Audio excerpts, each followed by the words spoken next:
अब ये दूसरी नौटंकी शुरू कर दिया। पुलवामा में हमारे कम से कम 42 नौजवानों को मारा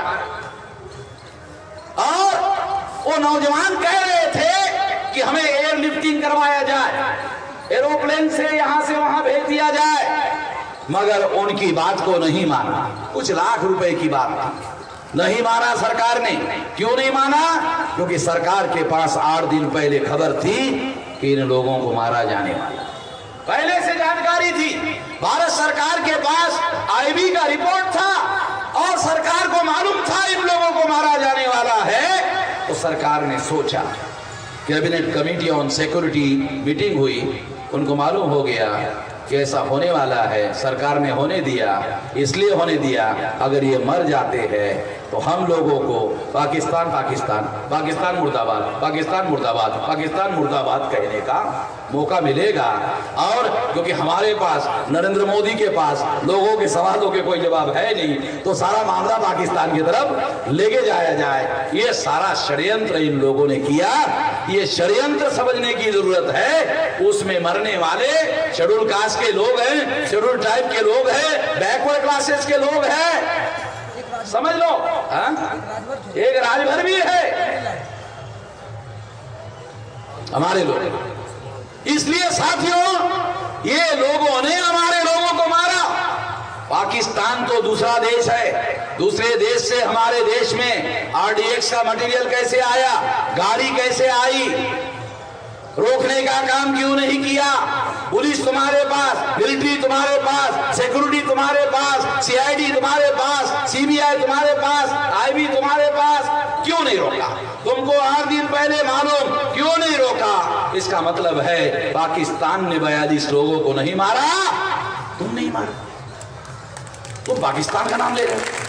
तुमको मालूम था बचाने का काम तुमको करना था, तुमने बचाने के बजाय उनको मरवाया और नाम पाकिस्तान का ले रहे हो। तुम ही जिम्मेदार हो।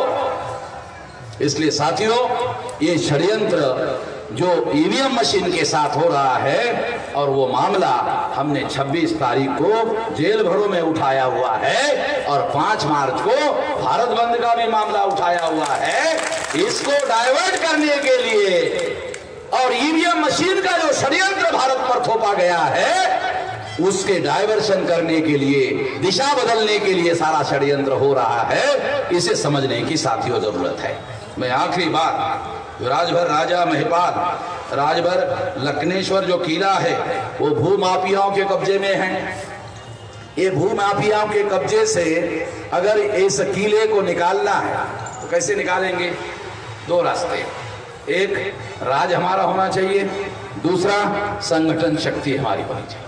2 ही उपाय, कोई तीसरा उपाय नहीं। या तो राज हमारा होना चाहिए या तो संगठन शक्ति हमारी होनी चाहिए। संगठन शक्ति से क्या होगा कि अगर हम प्रशासन पर 2 लाख लोगों का मोर्चा लेकर जाए तो उनको लगेगा कि तो अगर इनकी बात नहीं मानी गई तो ये अपनी जबरन करेंगे। तो एक तो तरीका है हमारा राज हो और दूसरा तरीका है संगठन शक्ति हो। तो जो काम अब इस राज जो है वो भी संगठन शक्ति के बल पर हासिल हो सकता है, और इसीलिए संगठन शक्ति को सबसे ज्यादा आप लोगों को निर्माण करना चाहिए। और अगर आप ऐसा करते हैं तो आने वाले समय में ये मामला हम लोग हल करेंगे, और ये ताकत हम अपने समाज के बल के आधार पर ही निर्माण कर सकते हैं। तो ऐसा करना होगा। मैं आप लोगों को संगठन की शक्ति निर्माण करने के लिए आप लोगों को पूरी ताकत के साथ हम लोगों को साथ सहयोग करेंगे। तो हम लोग आश्वासन देते हैं कि ऐसा करने के लिए पूरी ताकत से हम काम करेंगे। आपने मेरी बात ध्यान से सुनी, इसके लिए आभार, धन्यवाद।